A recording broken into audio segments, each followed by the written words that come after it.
And welcome back to Moving Conversations. I'm Brian Ritchie. Joining me as always is Nora St. John, and we have a special guest. We do, Miss Erika Quest from Level Up Movement. I'm going to do a quick introduction for those of you who don't know her. Erika and I have known each other for quite a while now, close to 15, 17 years, something like that. She's a balanced body educator. She is also really unique in that role in that she comes from a very strong fitness background and a strong marketing background. She was a corporate marketer for years, selling fast food products and I believe pet products as well, if I get that right. And then she got into fitness, and now she's been in the Pilates world. She's an international presenter. She's been somebody I have counted on for years to go into any situation and make up something fantastic and give people really what they need. So we're really happy to have her here. And the special topic today is active aging, gerontology, neuroaerobics. A lot of her specialty really is with the aging population. So welcome, Erika. Oh, it's such a joy and an honor to be with the both of you, and a joy to be hearing your voices in my ears. And thank you for having me as your guest on Moving Conversations. Ooh.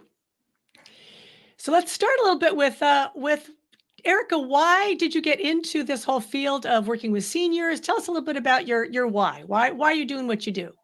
Well, it's a very good question. And actually, I'm delighted to bring it back all the way to childhood because I believe that purpose runs deep and impressions run deep as you are imprinted as a child. And I will give credit where credit is due, which since I'm speaking to my mentor, she always gets credit where credit is due in my life and my journey in education these days. So credit where credit is due is with my mom. And I remember as a very young child that my mother has a huge, huge spirit of service. And she's now 84 years young. And I was kind of toted around with her when I was a little girl, and maybe like she picked me up from preschool or kindergarten, and she would take me to, at the time they were called these old folks homes, where she was either volunteering or my uncle was living in one of them, I remember. And so she would bring her young daughter with her, and we would go and volunteer, or we would bring food, or we would sing songs, or just be companions to people that were living in assisted living facilities back then. And so that's my youngest memory of an imprint that I can remember being around older adults. And then that kind of translated just naturally into my probably late teens and early 20s, where I started to land a job at like the city community centers that were senior centers. And then I eventually got this very fancy title right before I went into corporate marketing called the Director of Resident Services at a very high level, very bougie, if you will, like the Ritz-Carlton version of a senior living facility. And basically my title was to party plan for these people. So take them to the Getty Museum, do their current events, throw a happy hour party, bring in a concert for them.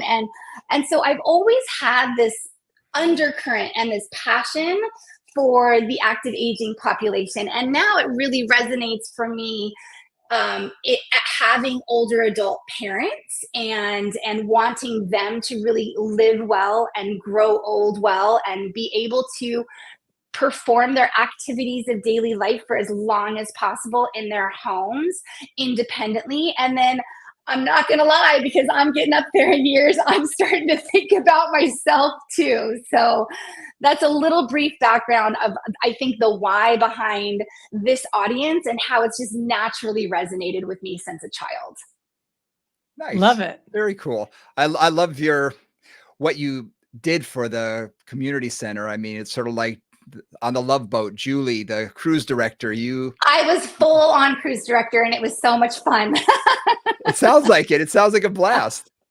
And the things you see in those environments is just hilarious too, like the dating relationships, and it was great. It was a good time, but it was kind of the natural progression, I think, when I then, if you guys want me to continue that story and how it kind of like bridges over to fitness and Pilates, is when I was with the Bosu brand, as you guys know, for a very long time, I did all of the Pilates curriculum development for that brand back in like 2009-ish. And after that, I met a colleague of mine who you guys might know, Lawrence Viscontini, in the industry. And he did the level 1 mobility and stability for active aging for the BOSU. And I took that certification because it was near and dear to my heart, yes, but it was also what I was seeing in my studio that I had for 17 years in Laguna Beach, California. I was like, I need this, my clients need this. And so that really was the bridge to get me back in front of this audience. And then I started to do my own research, and I realized, oh my gosh, this population is massive and it's only getting bigger. And all the research that's been pumped into this audience demographic is exponential, especially since 2001 beyond, because there are so many strategies and unique things about this heterogeneous population that we can do as fitness and movement instructors to really impact 4 out of 5 of their ages, which that's super inspirational to me. So Yeah, I mean, one of the things that certainly, Brian and I both been in the industry 30 years plus at this point, and just to see how much science has really caught up with what you need to do to age well. And man, Mhm. movement is top on that list. Whenever they talk yes. about preventing dementia, preventing falls, living longer, keeping yourself healthy, it's always about movement fundamentally. But that Well, has really changed. yeah, how many times, I mean, I've said this, and I'm sure you guys have said this, we have 80-year-olds who act 40, and Yes. we also have, like, our 50-year-olds who act 80.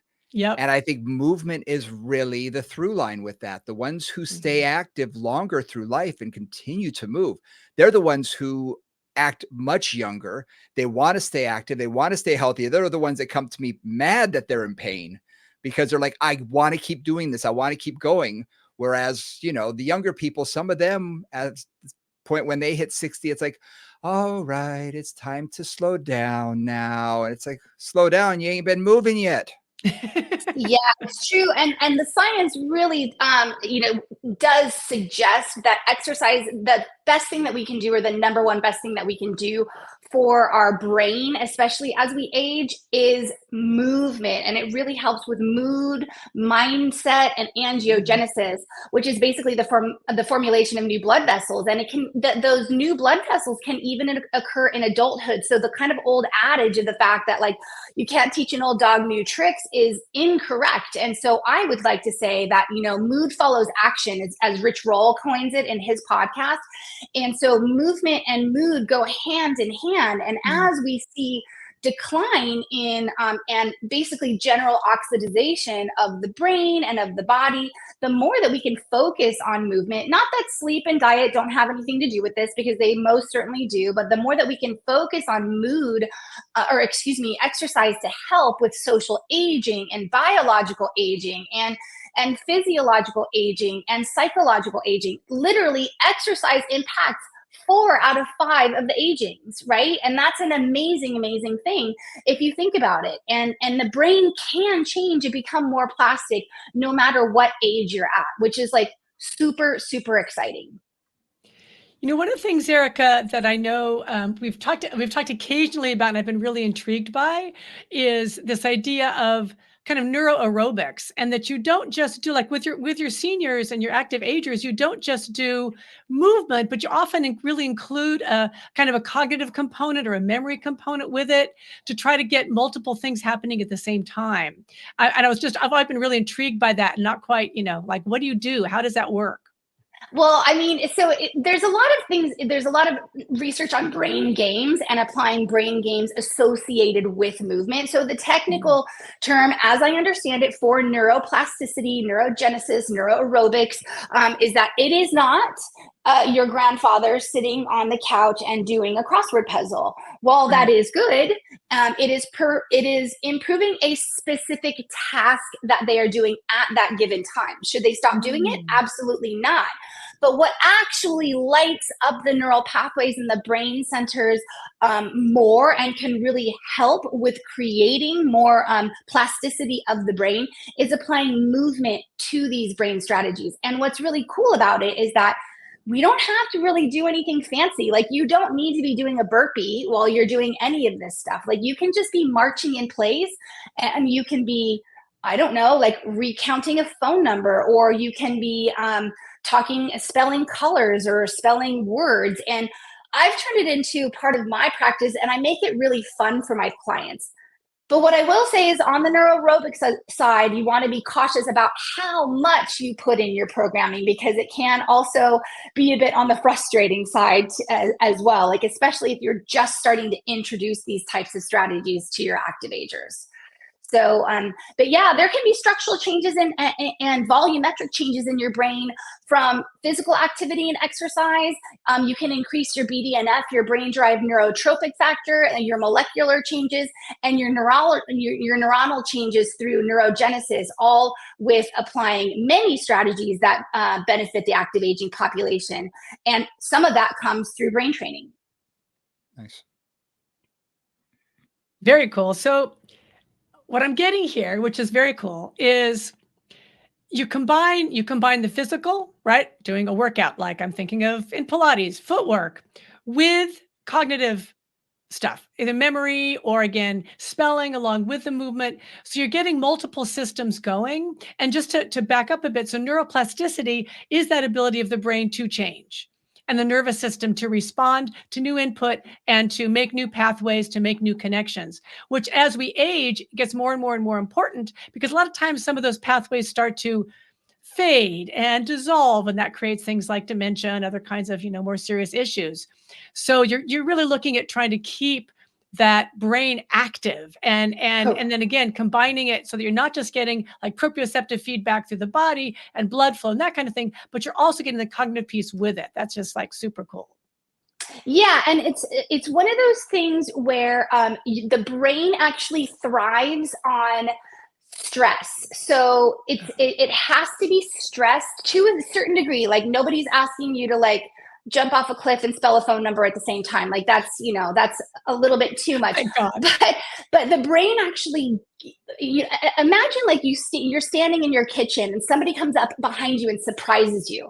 Like, that's also an example of the brain being like, whoa, like so you get a kind of like Lit a up. dopamine release and you get lit up. And so neuroplasticity and neuroaerobics can function in the same way. And so what I've done in my practice is I've tried to make it kind of simple. And that's what I teach, is the simplicity of this. I don't want it to be difficult to add in the neuroaerobics piece. And I also don't want it to be time consuming or frustrating to clients. So oftentimes what I will do, depending on who I'm seeing and who I'm working with, but let's keep this more focused in the Pilates environment. What I'll do is, if I'm just teaching a simple sequence that they've done a million different times with me, like let's think about the exercise punching, where you're standing at the tower. And for those of you who are listening that don't know what a tower is, just basically think that you're standing with either two hand weights or springs in your hand, and you're gonna punch your arms forward, right? And so that's an exercise that we learn fundamentally as we go through the Pilates process, called punching. And what I do to make it more neuroplasticity based is, once they've kind of mastered that punching exercise, I'll add the brain piece on. So I will start to do a call and repeat. I will ask them to say, Susie, punch right. So they'll have to use their right arm and punch. And then I'll say punch left. And then I will call each of them. And then I will graduate that into even more task complexity. As I see them getting better at that call and repeat, then I'll add in a foot. I will say, Susie, step left, punch right. And then they'll have to come back. And then I'll say, Susie, step right, punch left. So I have all these different variations where I'm using an exercise that is very much a great exercise. And then I've just taken the limbs and I've changed it into a more neuroplasticity experience, if that makes sense. It's interesting. This I did just for variety's sake, and Nora and I have talked about this because I think she's done similar, is I have these colored dots that I'll put on the floor and have them almost do a little twister, balancing on one foot and reach out. Okay, red, red. They have to reach to red. Now blue, now it's behind them. Now it's, so that they really have to think, and it's not just, 12 o'clock, 1 o'clock, 2 o'clock, or if I'm doing the clock lunge, I'll say 4 o'clock, 11 o'clock, and it creates that sort of mindset that they're constantly sort of on guard. They have to be listening, and that active listening component, I think, is really key for that. But it sounds like they're also training parts of their brain that we really didn't realize we were training while we were doing, things that I just thought was fun. It's a great way to also get people to be quiet in class settings. Yeah, I was just thinking that. Yep. Like if you want people to be quiet, you just start to pour in a little bit of like task work and brain work, and they're like, oh, I have to pay attention. But oftentimes what you see in a class setting, and the reason why I talked about neuroplasticity, is that when you start to pour in these more complex tasks for them, the tendency is that they will want to stop moving, right? They'll, even in a simple yeah. bicep curl, they're going to be like 949, and you want them to keep moving through whatever task you're asking them to do. So, and then also, if I may add, there's also right brain, left brain, right? So as an example, with one of my clients, he was a retired CPA, and he had a traumatic brain injury. He came to me because he had been bucked off of a horse and was in a halo for about 7 weeks, and he was not able to pass the memory exam on his life insurance policy. And so his wife sent him my direction. And so I knew right away kind of what I was working with. And so we started to do phone number drills, right? So he would be doing like chest expansion or bicep curls, and he'd be like, oh, just recounting my phone number like nobody's business. No problem, because that's the side of his brain that he is so used to, right? He's used to being in those boardrooms and doing taxes, and he's a CPA.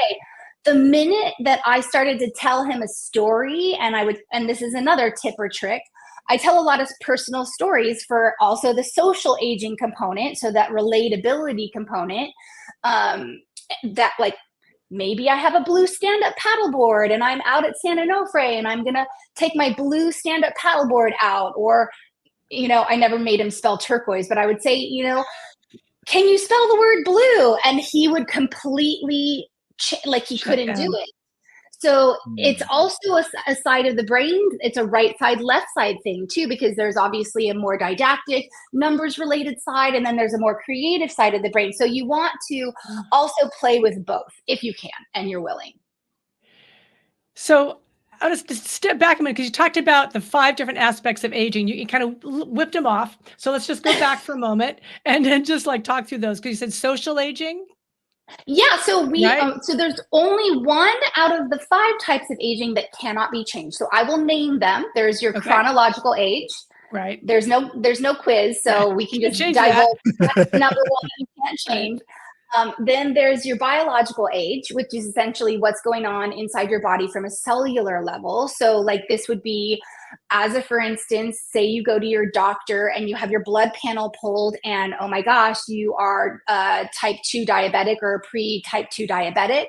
And you didn't know it. So that would say that like maybe you're 65 years old, and your biological age is saying that you're 70 years old because of your blood panel. But that's not to scare anyone, because that can be changed, obviously, with exercise, with diet, and those kinds of things.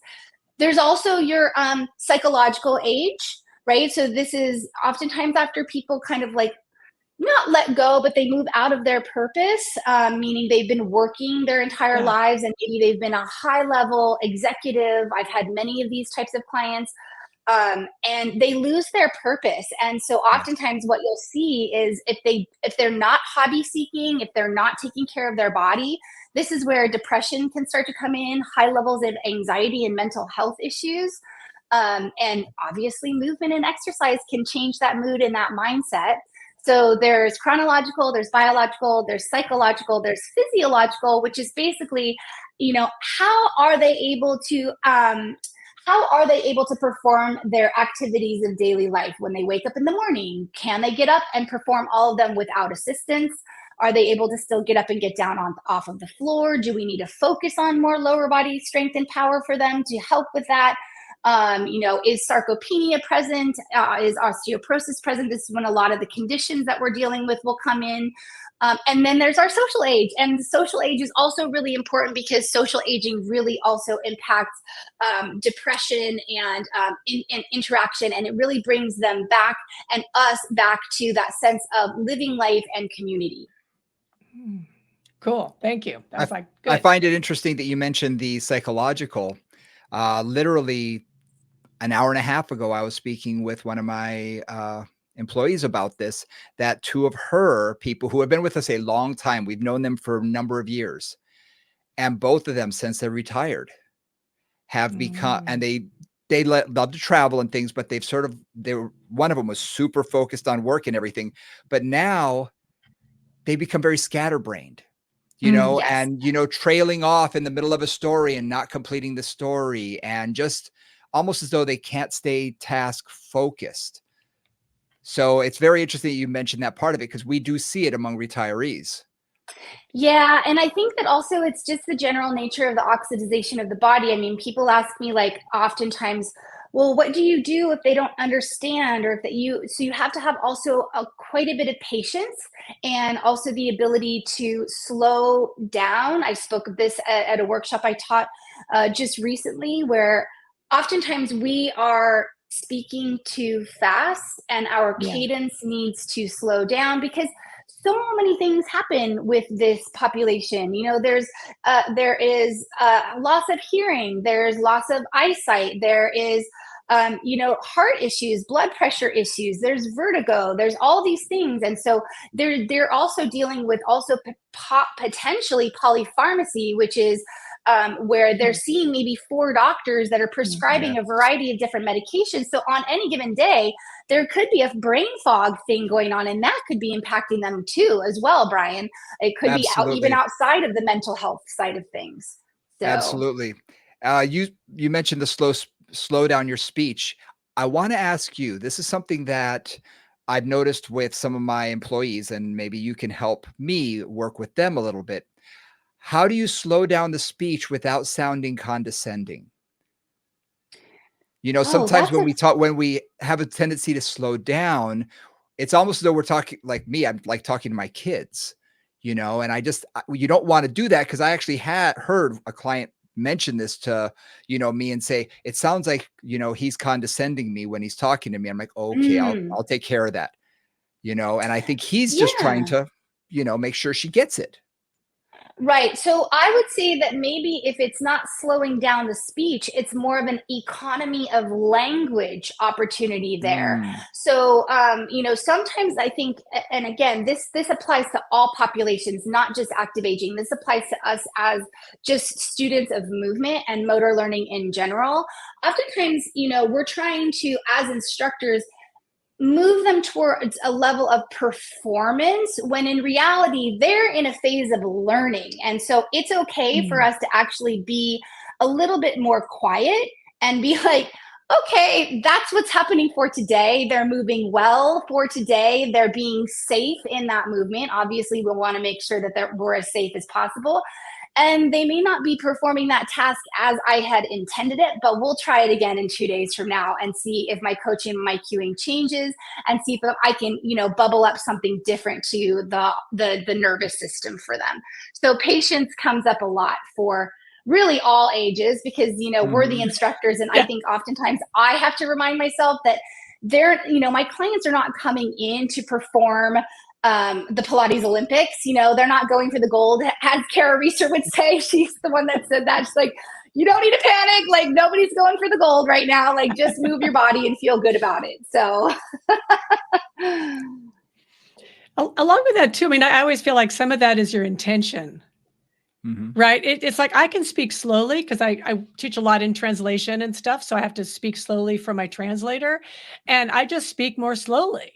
I don't speak like, and now I'm going to tell you what you need to do. Like there's an attitude that comes past that I think is more what your intention is than just the fact that you're speaking more slowly. One thing I wanted 100%. to ask, because I have a pair of older clients who actually you all know well. And it's interesting because I've been working with them on all these things. So we'll do simple things like stepping up onto a moon box or a small little step, and then stepping over and doing various different patterns with that. And what's interesting is one of them has a hard time with just remembering like right foot, left foot, right foot. The other one has no problem. So I'm also really working on trying to keep both of them at their level, and they're not at the same level cognitively, and also in terms of balance and stuff. So that's been interesting. It's like, okay, I'm going to have you do this, and I'm going to have you do this. So I can't really cue them the same way. So it's just an interesting challenge with that. Yeah, and I think that that's fine too, because when you're working, especially in a couple kind of a situation, I had a couple that trained with me for all 17 years that I had the studio, and they were very competitive with each other. So they actually did really well.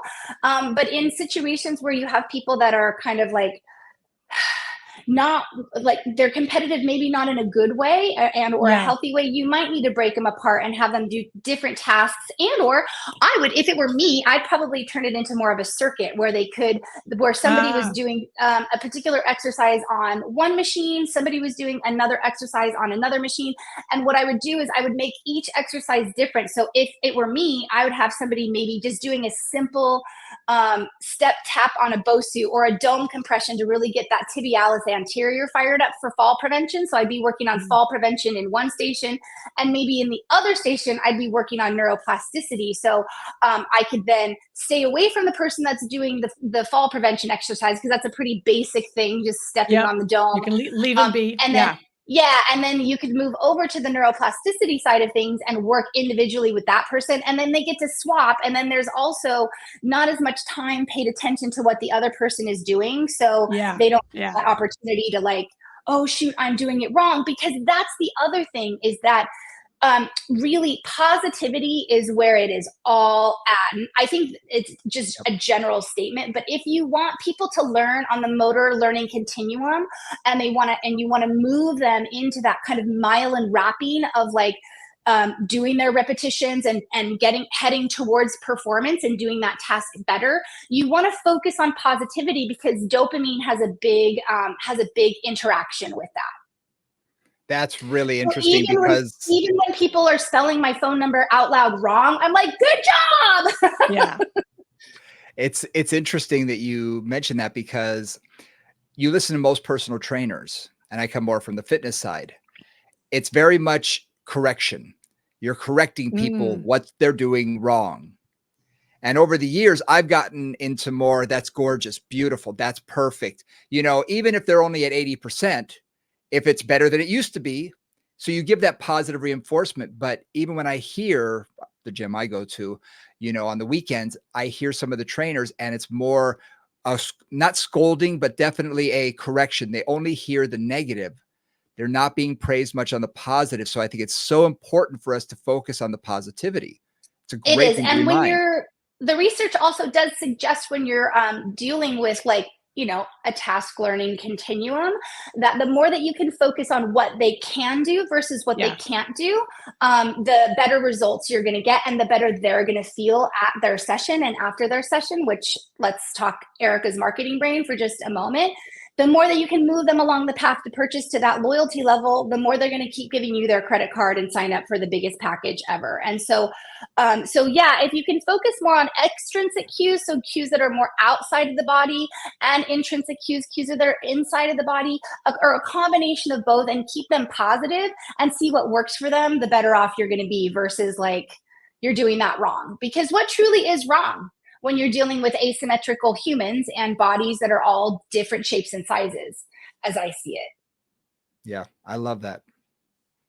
Creating success, right? Success is what creates client loyalty. It what makes them come back, and honestly, what makes Yeah. them actually progress along the path. You know, Mm-hmm. and honestly, again, I've worked with every range of client, but certainly some of my younger, more competitive, like highly athletic clients, they need a little more like, no, do it this way, right? Because that's what they're looking for. They're actually looking for that little edge and that little specificity that's going to move them forward. For a whole lot of my older clients, it's like they just want to be comfortable in their bodies. They want to move better. They want to feel better, and that's all they need. They don't need to get that extra push, right? Because Yeah. they're not performing. They're processing. They're going through life. Absolutely. And also, you can move them towards that performance level if they want to go there along that Yeah. journey. And that's fine too, because there are, as we know, we're dealing with such a wide swing of people inside this container. You're going to have the dependent exerciser, you're going to have the independent exerciser, you're going to have the elite level exerciser, right? So you're going to have this wide swing. So who are you? It's just like you've taught me all along, Nora. Who are you looking at, and why are you programming this specific program for that body? You know, maybe they have retired and they've taken up pickleball and they're super excited about being the next pickleball champion of their area. Then you're probably going to want to focus on heading towards performance at some point in time, but not everyone, to your point, is of that mindset. And the other thing I want to mention too is that as we age, and I've seen this in family members and also in many of my clients, there becomes also a pride factor and they get nervous to tell you that something happened. So that's something that you also want to look for as an instructor, because, you know, over the age of 65, your increase in falls increases by 65%. And the majority of those falls are not told to their doctors. And the chance of them falling again after them having that one critical fall is very, very high. And so oftentimes your clients are not going to tell you that they have, you know, they were down at the beach or they were wherever and they tripped over a rock, or they were trying to pick up a bag and they tripped over a curb on their way into their car. So I don't say that to scare anyone, but this is also part of the aging process where we have to also negotiate the side of the brain where we do keep it as positive as possible so that we can keep them on the continuum of the learning journey, and also deal with if they have taken a fall, and focus more on fall prevention and reaction time. Which I think gets us to something you just said really well that I just want to kind of underline, which is as people age, like I find, because most of my clients, I would say when I had my studio, were 45 and up. And I mean like 45 to 90, like that was kind of most of my clients at that point. And all of them had something, right? Whether it was a funky knee or a little bit of a weakness in the back or osteoporosis. I mean, things got progressively more, you know, depending. But some of my clients who were older, it's like, I remember, you know, one gal I had was 93 and she actually used to dance with Isadora Duncan. Isadora Duncan was like her aunt or something in Berkeley. And she could do anything. I mean, she was 92. She moved very slowly, like just everything took a different time, but she could do almost anything we want her to do. And then I had, again, of course, clients who are in their 60s who can't do anything or can do very little. And so it's also like, I almost feel like the range of potential in that client is wider. And you've really got to also explore and recognize their potential and then try to figure out from your point of what kind of aging they're doing. Is there a particular aspect of that aging that you want to focus on? You know, is it social aging? Like, hey, Alice, this is Georgia. Georgia lives in your same town, whatever it is, right? Or whether it's more like the psychological component where it's like, let's keep you walking. Why don't you go out every day if you're feeling gloomy? Like all those things. So how can you, again, recognize those elements that are maybe not working for them and try to give them homework or suggestions or a program that will help them along that path, individualized to their needs. Yeah. Indeed, Nora, and to tag along with what you're saying, this is not the group that you are really introducing party tricks to. Like, and quite frankly, like this is not your backflip and your burpee group, and that's fine, because I have to tell you, the change that you can make, and I actually teach this a lot in a business capacity and also in a personal life capacity. And it rings true with this, especially with this population. Small actions and really kind of stacking those tasks and actions will eventually lead to big gains. So this is not your audience that you're going to be like, and now we're going to jump off a cliff and we're going to flip over 3 times. And but the impact that you can make with these task-based exercises towards fall prevention, towards reaction time, towards neuroplasticity, towards social aging, it's super, super meaningful. And I always like to tell people, we're in the business of meaning. We're not looking for a product market fit. Our product market is a meaningful fit for our clients. And so the more that we can tailor these strategies and have these really nice, small, bite-sized chunks that they can chew off in their sessions with us, and that they don't have to swallow the elephant whole, is only going to make their sessions and their results even better as you go along the journey with them. So something to think about. Yeah. And for me, I kind of categorize, this will go into programming, and you guys can feel free to shut me up at any time, but I try and keep my programming simple, because I think that would be a question that people would want to know, like, well, how do you program? So I put four categories together in my head, and I try and make sure that I touch on all of them within any given session. So I call it my 4B, as in Brian, 4B programming system, and it's called brain, body, buddy, and what's my fourth B? Why am I losing it right now in my head? Brain, body, buddy, and balance. Sorry, Balance. the big major one. So brain, body, buddy, and balance. So brain would be your neuroplasticity bucket. Body would be anything that's impacting your physiological age. So your strength and power, your getting up and getting down off the floor. Your balance is pretty self-explanatory. So anything that's impacting proprioception. And then buddy, if you can, and you can be that buddy if you're working in a one-on-one situation, just doing some simple, playful memory drills that will really help illuminate that playfulness of a session. And playfulness of movement also is a big hot topic these days to get people to actually want to come back and move their bodies more. Nice. Awesome. Nice. Yeah.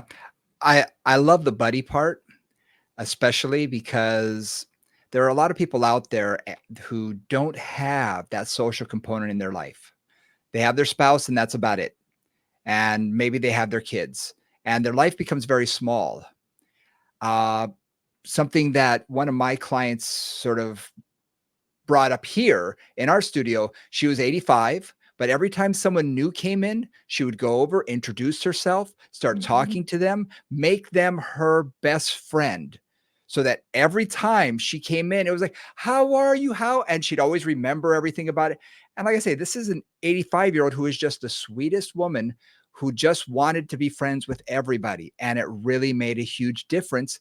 And everybody to this day, she passed away over 12 years ago. I still have people telling me stories about her. So, I mean, she made a huge impact on the people that were here. And that makes a tremendous difference. And I remind my staff of that all the time. I said, look, I know you may be having a bad day, but everybody that walks in, you've got to be their friend. You've got to, how are you? How you doing? How's so-and-so, whatever it is, because they want that cheers, effect. They want that everybody knows who they are and everybody feels they're special. Absolutely. And also that's purpose, right? We were talking about purpose in social age. Purpose does not need to be, oh my gosh, I left this high level executive job and now I'm going to go into the chairman emeritus status and I'm still going to consult and do beep bop boop. That's fine if that happens. But think about your trajectories. Like I think about that from even my own personal standpoint. And I know, Nora, you can resonate with this, where it's like, things have changed dramatically for me over the last 3 years. And I'm definitely headed into the active aging category, which is coming up in the next year for me officially by the terminology that the American Council on Exercise defines it as. But for me, it's like, where is my purpose shifting and where am I headed? And am I really focused still on more, or do I want to stay in better? Like that's how I really keep my mindset. Why am I doing this? What's the point? What's the purpose? Does this satisfy my value system, or am I just adding this on because I'm adding this on? And so your purpose and your values can really start to come into play during this age category. And there's also, I think, a lot of feeling of insecurity and loss, and so even the smallest of things, like you said, Brian, your staff greeting someone and this woman wanting to be friends with other people, that's purpose, and that's really, really valuable. Yeah, I love that. So I have I want to take a step back because we sort of got off it before I asked this question, and it's only because I've mentioned neuroaerobics to clients before. And the thing that they bring up is, oh, so that means I can do Sudoku while riding the stationary bike. So it's one of those things that's like, the way I know it's the way I'm describing the concept to them that is not quite right. So I was like, you know what? Since I've got you here, I'm going to ask you to explain that. Does that help? Does that work? Or do they need a greater challenge? Well, I mean, it depends on where they're at in their trajectory. Like maybe if they've only been sitting on their couch and doing Sudoku for the whole time, then adding the bike is going to add a task complexity that's going to illuminate some pathways in the brain. But I would say that you would want to eventually graduate from that specific task because, see, they're just going to be sagittal doing the same thing, right? So they are adding movement. But some of the apps that came out years ago, like Lumosity and those kinds of things, it's not that That's what they're I'm thinking bad; of. they're great. They're great apps. Like, but the research is showing and suggesting that you really only get better at that given sort of game or that Right, very task when you're doing that. specific. Exactly. So, like, Yeah. do I want my mom to stop playing Words with Friends with me? No, of course I want. That's part of her joy. That's joyful for her. If they like playing Sudoku, you might be tackling something else with that. But if you really want to make neuronal impact, you want to increase the task complexity. And I'll give you guys some stats around the neuroplasticity timeline. So synaptic modification can actually happen within milliseconds. And then when you're starting to work with like branching out of the synapses and the dendrites, you're looking at several hours. New brain cells can start to form within several days. And then neuronal network changes take about weeks or months. And then really higher level brain changes, you're looking at months or years. And here's the thing is that it's one of those things where you have to practice, right? Yeah. So they're in this learning continuum. It's not like, oh, boom, I just did my neuroplasticity with Erika today at the studio. I'm good. I'm making those synaptic changes. It's going to make long-term brain changes. It has to be a part of a regular practice, which is what we know from a motor learning standpoint, that practice is major to moving you in towards a more performative standpoint. Same thing with neuroplasticity. Awesome. Yeah. How I does that will help? say, Yes. be careful when you start to add in neurogenesis work, neuroaerobics, and neuroplasticity. I think I mentioned at the top of this, but what you will see and what you will get from your clients is you might get quite a bit of frustration in the beginning of introducing some of these things. Have you seen that, Brian? I have. And that's why I will try and make it you pointed out something and I want to highlight it, make it fun. I don't want them to think that I'm trying to improve their memory or something like that, because as we get older, we all know we need that, but someone may not want that highlighted necessarily. So I will have them do a clock lunge and I'll say, okay, challenge time. And I'll tell them to do it in, 4 o'clock, 1 o'clock, 2, whatever it is, or do it based on color for balance and things like that. That way it's trying to make it fun rather than making it a task oriented.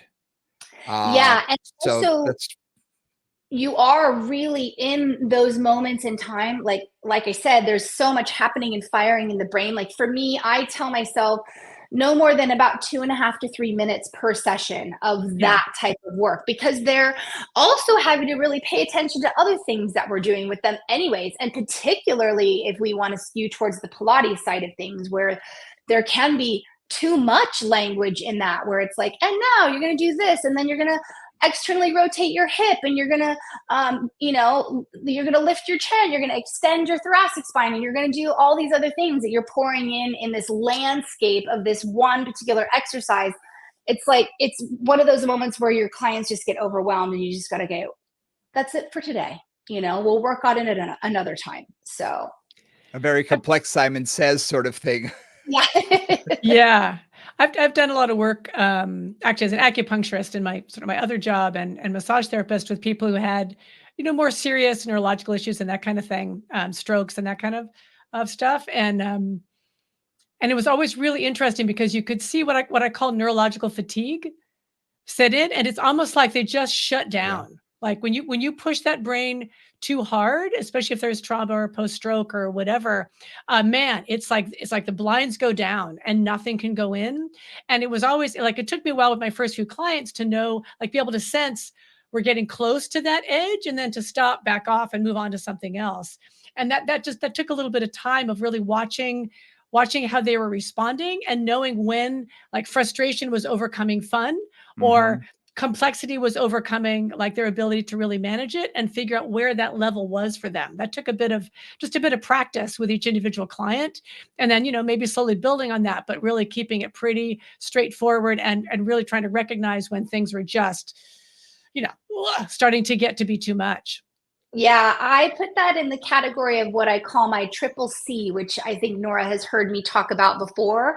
I say comfort creates confidence. And so whenever you're working in an environment where you're going to create more complex scenarios, that's fine, but always know that you need to pull that class or that person or that environment back to what I call my triple C. Comfort creates confidence, because you want them to come back to something that they know and that they love and that they can perform pretty well, and that you can actually show to them, oh, look, remember Judy, when you came in 6 weeks ago, this leg and footwork was really too heavy for you, or you weren't able to perform this lunge or this squat very well, or look at the depth of your squat now. And that is that, again, it's that dopamine, it's that success. And so I always try and have a good bit of triple C in there, even if I'm headed towards some apex level or some higher level complexities throughout my programming, because that ultimately also ties back to success rate, to feeling good in their body, for them to understand that wow, I really am making progress. And so that's always a part of my programming, and really in any age and in any session. I think that neurologic exhaustion, first time I ever discovered that was a former boss of mine, was a World's Strongest Man competitor. And I'd be training in the same room that he did. He had a strongman room, and, I'd wander in there, and his workout would be 7 to 10 minutes, and then he's done. Oh. And I'd watch him, and he would give it 100. When you talk about 100%, 100%. And his name's Odd Haugen. He was a competitor years ago, and he was actually the oldest World's Strongest Man competitor. And I'd see him later, and I'd say, short workout today, huh? And he said, I couldn't do anymore. It wasn't productive anymore because he gave 100% neurologically. He said, my neural system needed to recharge, not my physical. I could continue to do it, but I couldn't mentally. And that was sort of a moment for me to go, okay, aha. And I can see that with my older clients, the same thing can happen. And this is where, Joseph Pilates said, don't do 10 mindful reps is 20 times more successful and more effective than 10 mindless reps, right? We all know that. And that's where, what I love too about this, the neuroaerobics, and even just involving any of the mental or cognitive component when you're doing something, is when somebody is having to do that and they're having to focus, everything gets amped up. I mean, I use the example a lot with this one client I had who she could do anything and she could talk through anything. Like I could have her doing super advanced full reformer workout and she could the whole time. And the only way I could get her to basically pay attention, because again, when I finally could get her nervous system to actually pay attention, I had to really, really challenge her at a really high level with rollers and unstable surfaces and complexity and multiple things, so she could actually pay attention. And that's, that's often what I'm aiming for, is like, how do I get you to actually focus? And again, it may not be for the whole session. There may be moments when they can just la, la, la, la, la, but that focus moments. And that's really when I find a lot of the brain changes are happening, is when you've got some of that intensity and some of that focus, not for the whole hour, because that'll exhaust you, but make sure that there's a few moments of that really paying attention moment. Nice. Oh, I couldn't agree more. Yeah, for sure.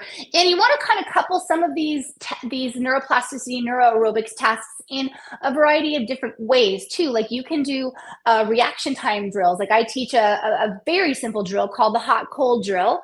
And you can really basically use anything in your moving environment. I oftentimes use a BOSU. You could have just a circular dot on the floor and make sure that it's not something that moves around, or a balance pad.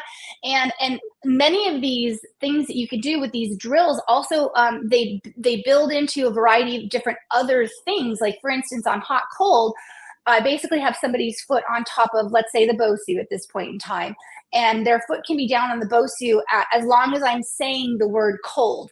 But the minute I say the word hot, they have to lift their foot up off the BOSU or whatever they're using. And so I will do this as kind of a timed drill, and I will speed up my cadence as they improve. And that's a reaction time drill. But don't you think, obviously, it's also training what? Single leg balance, right? It's training, it's training gait, it's training a variety of different things. So just through that responsiveness.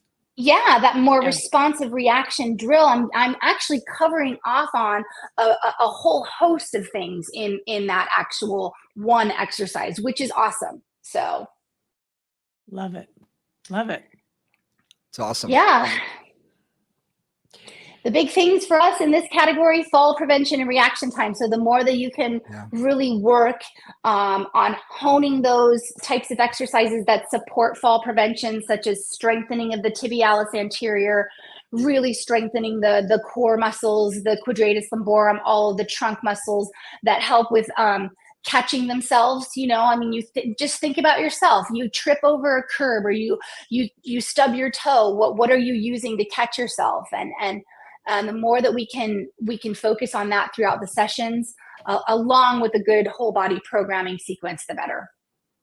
I liked your 4Bs. I use that all the time. I actually take a tap dance class 3 times a week at this point, and almost everybody in the class a lot of them are over 60, some are over 70, and I would say brain.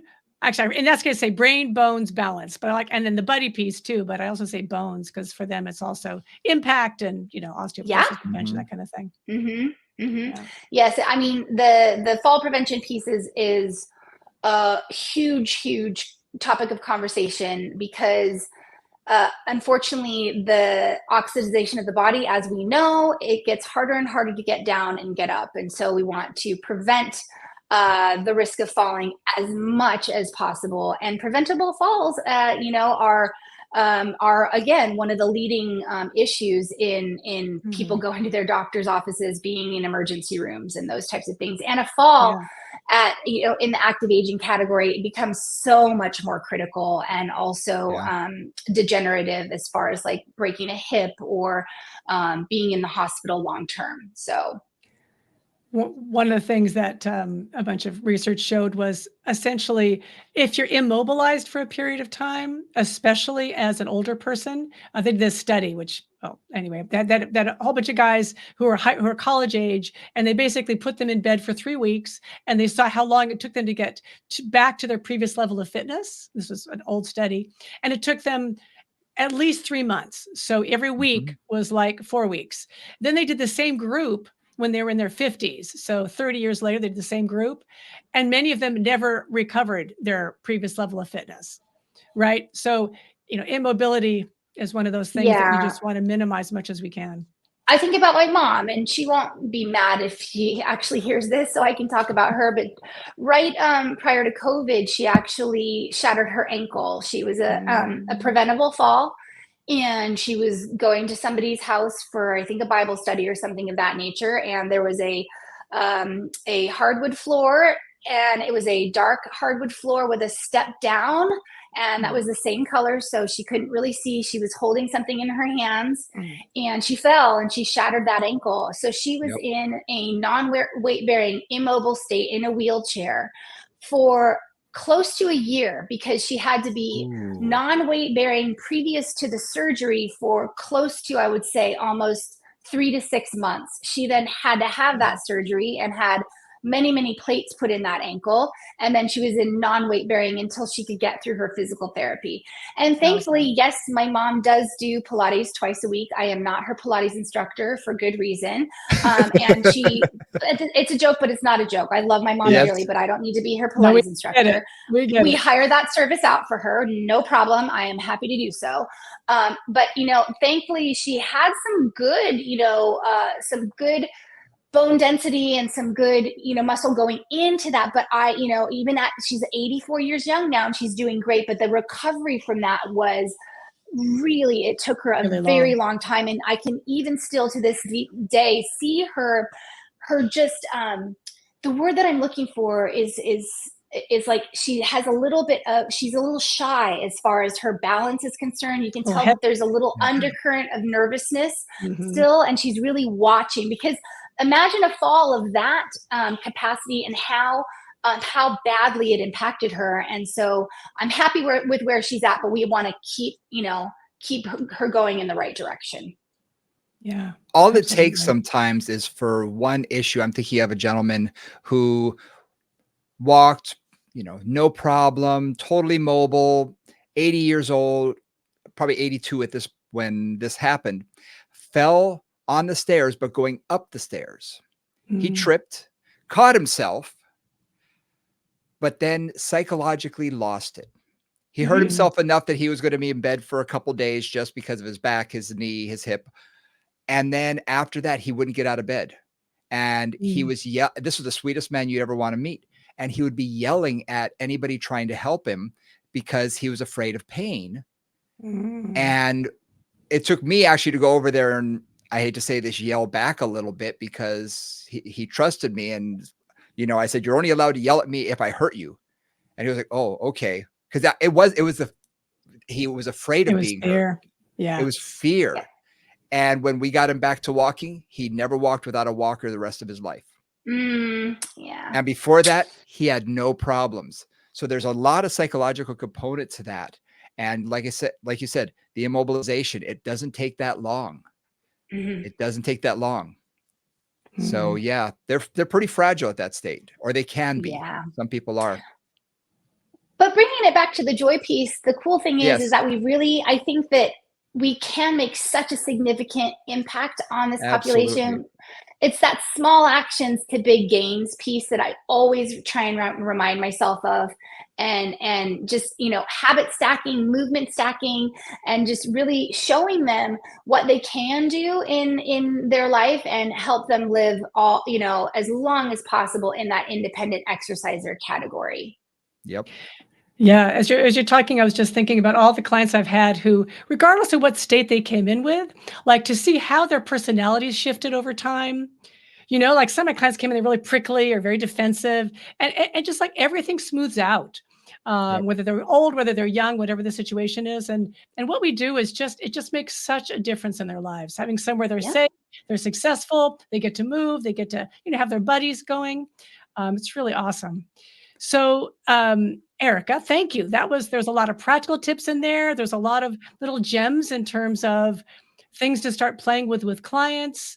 A lot of really good inspiration for me. I loved your perspective. I learned a whole bunch, which is what I'm always interested in. Yes, exactly. I Yeah. took I took copious amounts of notes. I was Oh, I you're was so jotting things sweet. down, Thank you. so I love Well, I that. have an arsenal in my toolbox of active aging strategies on all of the 4 Bs, and it's just a joy and an honor to be on your podcast and just start the conversation, because this is an ever growing population. This is, if not it, they will be your most loyal, most valuable Mhm. clients. When I had Yes. my studio, it Yeah. was 80% of my population was in the 50 plus set. Yep. And like I said, they're a beautiful heterogeneous group they just want to live life well, and they want to do life better for as long as possible. And we can bring them great success and joy in doing that. Now, Awesome. Erica, is there Yeah. anything you would like to promote?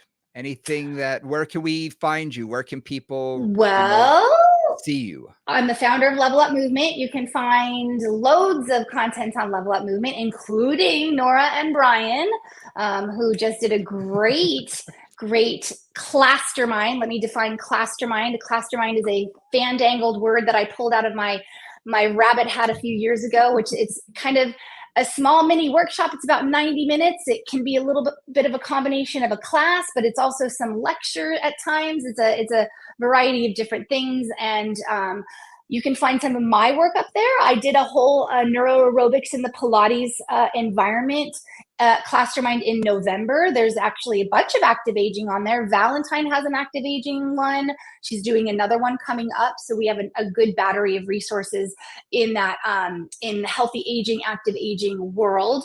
And there's just a whole bunch of other great things. So go and check out Level Up Movement, and that's MVMT, so levelupmvmt.com. If you're an instructor or you want some inspiration on a variety of different topics and different speakers. And then you can find me on the road. So, and we'll put all of those things in the show notes, so you can reach out to Erika personally or follow her on Instagram at Erika Quest, with K for Erika and Quest as in just going on a quest. Yes, going on a quest. Going on a quest, as we all are in this. Fortunately or unfortunately, a very hard name to forget. Yep. And then you add on the hair, and then it's all over. So it's your trademark. It's your trademark. I know. Well, thanks you guys for having me. We really appreciate it. Thank you so much. You. And well, it's an honor and a pleasure to know both of you guys. And I want to just say that you're doing wonderful things with Moving Conversations as well. So congratulations to the both of you. And I hope that our movement, Pilates, and fitness community just continues to open their ears and listen to all of these. Well, thank you very much. I'm gonna trim that, and that's gonna be a nice little promo for us. So, Moving Conversations, you can always reach out to us on Gmail. movingconvos@gmail.com is the best way to get in touch with us if you have any questions, or if you have something that you want us to cover, or if you have a guest idea, we'd love to hear them. So reach out, let us know. We're on Instagram, Moving Convos, Facebook, Moving Conversations. And for Nora St. John and for Erika Quest, I'm Brian Ritchie. We will see you next time. Thanks, guys.